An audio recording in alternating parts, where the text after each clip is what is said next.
out of Vampire on the Nautilus that we weren't the biggest fans of, but I think in this composition they needed some extra engage and they needed some tankiness to be able to just face check brushes, something otherwise this composition is going to have quite a lot of struggles doing. Still be very big in these team fights, and speaking of seeing some of that damage that we could be issued. Alla now is getting collapsed on here as Monkey already procs the Ghost. Alla flashes away in response. He's going to be matched by Cube, who now is overheated, and there comes the snip, and it's WE and Monkey picking up first blood. There we go. As we were saying, Monkey has to be the driving force behind this team. They're going to recognize that seeing the jungler up towards the top side for WE opens up the Drake for themselves, and despite the fact Karis is in the area, it's going to be very unlikely that they can do anything about this one. Maybe they can try for some kills though. Yeah, they're looking maybe on a missing. Valk available for Karis. Doesn't want to go too far forward. So we'll just be that dragon traded over for JDG. Because something that, you know, hands can't necessarily give you is experience and the ability to play out team fights as a coordinated unit. And that's what these guys kind of know what to do. As Cube going to be targeted here in a 1v3. Going to try to survive as long as possible and burn as many cooldowns as he can. Overheats on the Rumble before going down to Shun. But here comes the rest of the team. Karis picks up the first kill on the missing. And now it's a 3v2. Now turned into a 3v3. Here comes Scout. He's exhausted. There's a slicing maelstrom for Mala though. Makes another 1-for-1 trade. Karis is able to dash away with another Valkyrie. And now the soul laners for JDG are going to try to do a little bit more damage onto the Corki, but he will escape with his life. Overall, a very even trade. It's 2 for 2. In that one, 1 for 1. More than happy with that for WE. They are losing themselves a little bit in terms of some of the lanes for just CS. But still, Monkey going to be able to pick up some of the grubs right here too. This has been a good early game. This cryo, though, generated by JDG, but they're going to walk straight into Vampire, who actually Hex Flashes kind of nowhere, and now lands that hook. Here comes the bullet time, but the Gwen Shroud actually keeping Monkey alive for so much time. Here comes the Needlework 2-man pulp, though, and now JDG able to win that fight easily. It's a 2 for 0. Yeah, despite the fact that the Hallowed Mist was able to keep Monkey alive for ages right there, it really doesn't matter in the end. They can most certainly try to play around. We'll obviously see what the soul is going to be in just a second's time. Let's see if it's going to be one of the better ones, because if it is, then this could be something huge for JDG to try to play. Find out Scout here. Nicely used Hallowed Mist to make sure that Monkey doesn't get hit up by the charm. First grub will get secured by Shun, and I think that's all that WE really wanted, to at least force members of JDG around the pit instead of them trying to allocate their resources in a split fashion.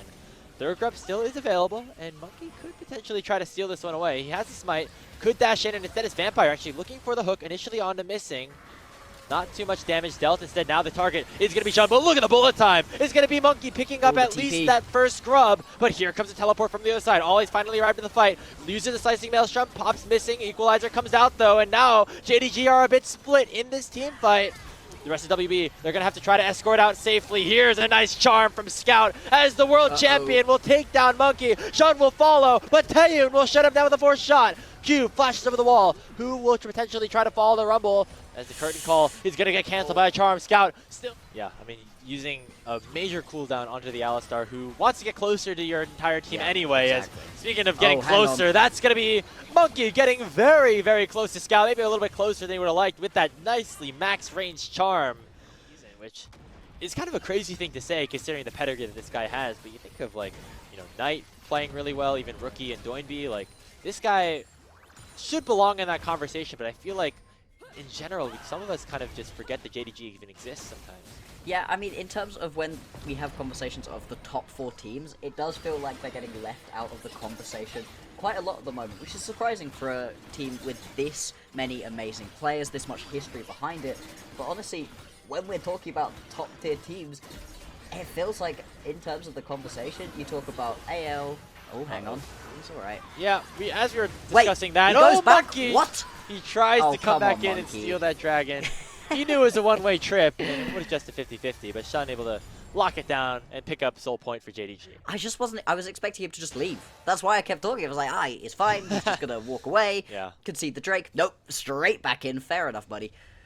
And I guess I can understand it, right? You really don't want to be giving over that soul point already, just 17 minutes into the game. It's a very early soul, potentially going to be picked up right here for JDG. And like we were talking about earlier, not necessarily the best, the Ocean Drake, but still going to make these more extended team fights incredibly good for JDG, and that is a bit of a risk. And do everything methodically and not too erratically at this point, knowing that they're in a very good position here in this game.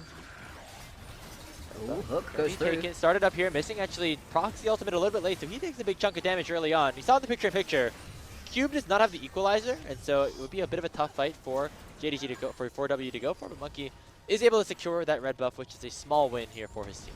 It's at least something.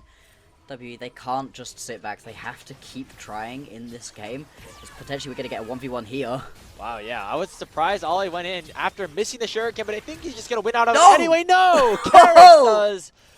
One last shuriken would have been able to do the deed, but Karis, the Corky, gets his kill number 3 in this game. Maybe Scout making it a 4v5 at the map. The health bar is not necessarily looking great here for WE. Gonna be Vampire once again starting off the engage. Knocks down Missing. He doesn't have his ultimate from earlier. Should be burned down, but will get away from that final proc of the equalizer. There comes Pays. Bullet time. It'll at least lock down Vampire for now. And it's Sean stolen! steals away the Otacon. And it's now disaster unfolding for World Elite with their world falling before their eyes. Scout dashing forward, looking to finish off the final kill here for JDG. It is 4, soon to be 5. A clean ace for the squad. Oh, woof. That one hurts right there to lose out on 4v5. You need... Please. Right now, tough for WE. I mean, you respect them going for that play after finding a pick, like they did with the solo kill that Karis was able to collect. But at the end of the day, it was not enough, and now got a long way out of this one. Yeah, unfortunately, that is going to go a long way towards making this game worse and worse. Losing the soul as well, not going to be ideal. And as we watch these towers begin to melt, we've still got 2 minutes until the next Drake is going to spawn. But JDG, they're in a great spot to just be able to step forwards. Not killable at this point. You don't want to give over the 200 gold for the shutdown. Oh, Monkey, does he want the flank here?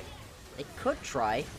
Oh, Missing. 2-man pull to start things off. Taeyun already has to be chunked a little bit by the Ignite, but Missing might have gone a little bit too far forward. The ultimate blocking a lot of the damage for now. Vampire the first to fall, and here comes Sean with the cease and desist immediately onto Karis. That's the main carry, and the Slicing Maelstrom will finish off this game before the Baron even spawns Bloxer. It's going to be Pays picking up a big chunk of kills, and all 5 members of JDG hunting for the Nexus of World Elite. Can Taeyun do anything about this one? You'd have to imagine that the answer is no. He's going to get pushed back into the base by Pays and Scout, and the towers will fall. The Nexus soon to follow. People are respawning, but it's just surely not going to be enough.